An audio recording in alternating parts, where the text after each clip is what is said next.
मैं जब भी बिहार आता हूं आरजेडी को कहता हूं कि वो अपने काम पर बिहार के लोगों से वोट मांगे।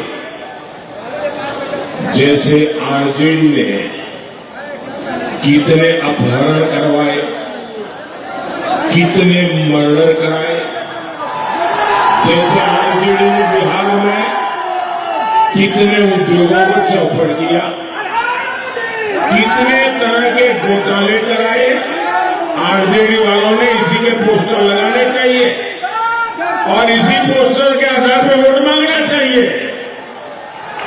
वो बिहार में जंगल राज लाने वालों का यही एकमात्र रिपोर्ट कार्ड है। और मैं इन जंगल राज वालों से भी ये भी कहूंगा कि नीतीश जी के नेतृत्व में जो काम हुए हैं, कृपा करके झूठ बोलिए, उस पर वोट मांगिए। आरजेडी के पास अपराध अत्याचार की इतनी बड़ी विरासत है, उसी के आधार पर वोट मांगिए। और आपके पास आरजेडी के लोग वोट मांगने के लिए आए हैं तो पल भर के लिए सोचना कि जंगल राज में क्या क्या होता था। और जो पहली बार वोट देने जा रहे हैं, जब जंगल राज की मुसीबतें थी तब उनका जन्म भी नहीं हुआ था। जरा उन फर्स्ट टाइम वोटर को मैं कहता हूं, आप अपने माता पिता दादा दादी से पूछिए उन्होंने कैसी मुसीबतों में दिन काटे थे, शाम को घर के बाहर नहीं निकल पाते थे। मेरे फर्स्ट टाइम वोटर मुझे नहीं, राजीव जी को नहीं, अपने परिवार के लोगों को पूछे कि कैसे मुसीबत के वो दिन थे। साथियों, इंडी गठबंधन वाले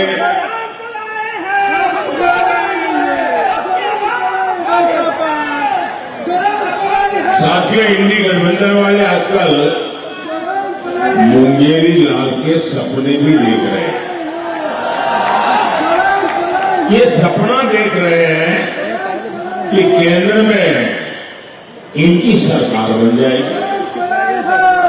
और इन लोगों ने एक और बात तय कर ली है, ये लोग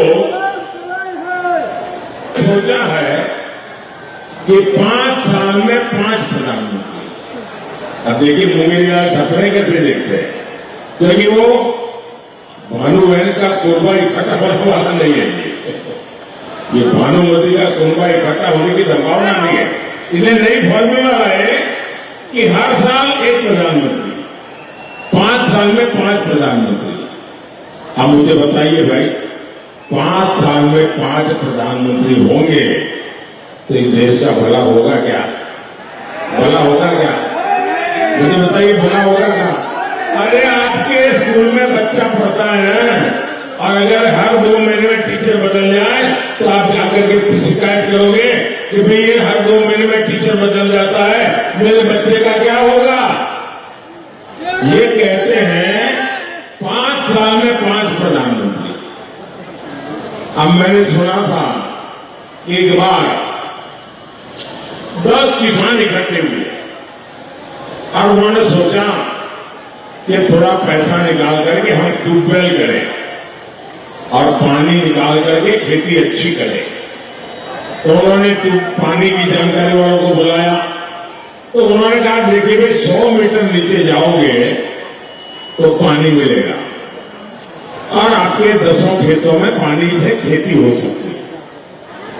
तो इन्होंने बहुत अच्छी बात है, अगर 100 मीटर नीचे जाते हैं तो अपना तो काम हो जाएगा।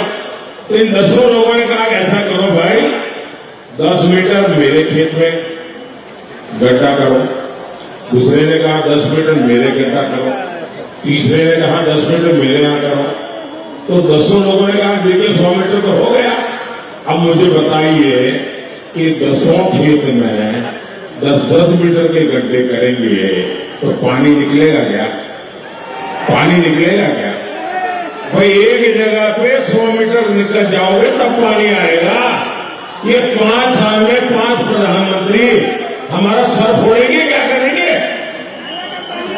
साथियों, अब अपना वजूद बचाने के लिए आरजेडी कांग्रेस तुष्टीकरण की जीत पर अड़े है। अब आरजेडी कांग्रेस ने दलितों, पिछड़ों के आरक्षण का हक छीनने का ऐलान कर दिया है। आपसे आरक्षण छीनकर ये धर्म के आधार पर आरक्षण देना चाहते हैं। बिहार में जंगल राज लाने वाले नेता ने तो यहां तक कह दिया है कि पूरा का पूरा आरक्षण मुसलमानों को ही दे देना चाहिए। आप कल्पना कर सकते हैं, आरजेडी जिसे सब कुछ पिछड़ों ने दिया, वही आरजेडी पिछड़ों के साथ विश्वासघात करने वाली सबसे बड़ी पार्टी बन गई है। साथियों, इसी मुद्दे पर मैंने कांग्रेस को भी चुनौती दी थी। मैंने कहा था कांग्रेस लिख करके दे कि वो देश में एससी, एसटी, ओबीसी का आरक्षण मुस्लिमों में नहीं बांटेंगे, वो धर्म के आधार पर आरक्षण नहीं लगाएंगे। आज 3 सप्ताह हो गया, कांग्रेस और उनके साथियों के मुंह पे ताला लगा हुआ है। आरजेडी वाले भी इधर उधर की बातें कर रहे हैं, लेकिन कांग्रेस के बातों इरादों को खारिज नहीं कर रहे। इसलिए मैं आज बिहार के हर पिछड़े, हर दलित, हर आदिवासी को गारंटी देता हूं, ये जंगलराज वाले, ये कांग्रेस वाले कोशिश कर रहे हैं, मोदी दलितों, पिछड़ों के आरक्षण की लूट नहीं होने देगा, नहीं होने देगा, नहीं होने देगा।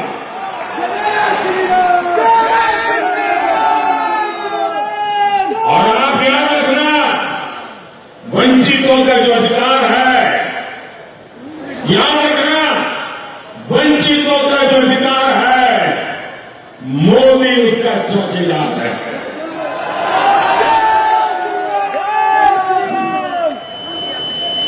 साथियों, आरजेडी और कांग्रेस को मैं ये बताना चाहता हूं, हमारे देश में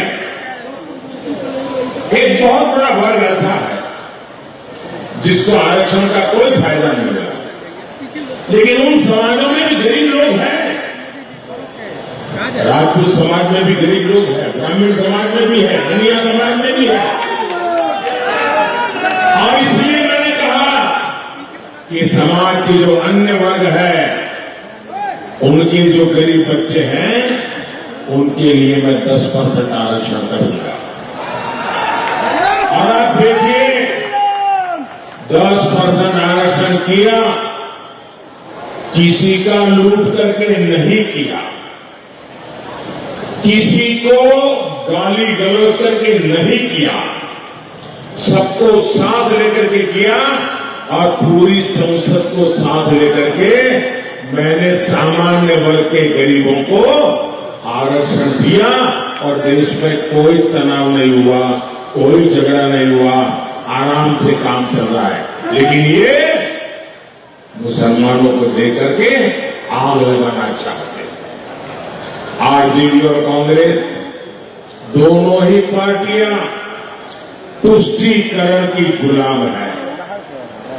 आप भी देखिए, इस चुनाव में कांग्रेस पार्टी के मुद्दे क्या है? कांग्रेस पार्टी का मुद्दा है वो आपकी संपत्ति का एक्सरे करवाएंगे। बताइए, आपके लॉकर में क्या पड़ा है, आपके खेत कहां है, कितनी जमीन है, घर में सोना है, चांदी है, मंगलसूत्र है, क्या क्या है आपके पास, ये सारा एक्सरे करवाएंगे। आपकी जो कमाई है, घर जमीन है, कांग्रेस कहती है कि आप जरूरत से ज्यादा अगर होगा तो ले लेंगे, छीन लेंगे और अपनी वोट बैंक को मजबूत करने के लिए इसको बांट लेंगे। भाइयों बहनों, कांग्रेस के नेता कहते हैं कि संपत्ति पर पहला हक मुस्लिमों का है। यही नहीं, ये आपकी जीवन भर की पूंजी भी हड़पना चाहते हैं। कांग्रेस कह रही है आपकी संपत्ति आपके बच्चों को नहीं मिलेगी। हिंदुस्तान के हर माँ बाप, गरीब से गरीब भी तकलीफ झेल करके भी बच्चों के लिए कुछ न कुछ जमा करता है। उसके मन में रहता है कि मरने के बाद बच्चों को कुछ दे करके जाऊं, जो भी हो, घर दूं, खेत दूं, कुछ न कुछ दे करके जाऊं। ये कांग्रेस वाले कहते हैं अब आप अपने बच्चों को नहीं दे पाएंगे, मतलब आपके माता पिता की जो संपत्ति है, उनकी मेहनत की संपत्ति है, वो अब आपको नहीं मिलेगी। आधे से अधिक ये विरासत कर लगा करके छीन लेने वाले हैं। मोदी से सामने दीवार बन के खड़ा है, मोदी ये नहीं करने देगा।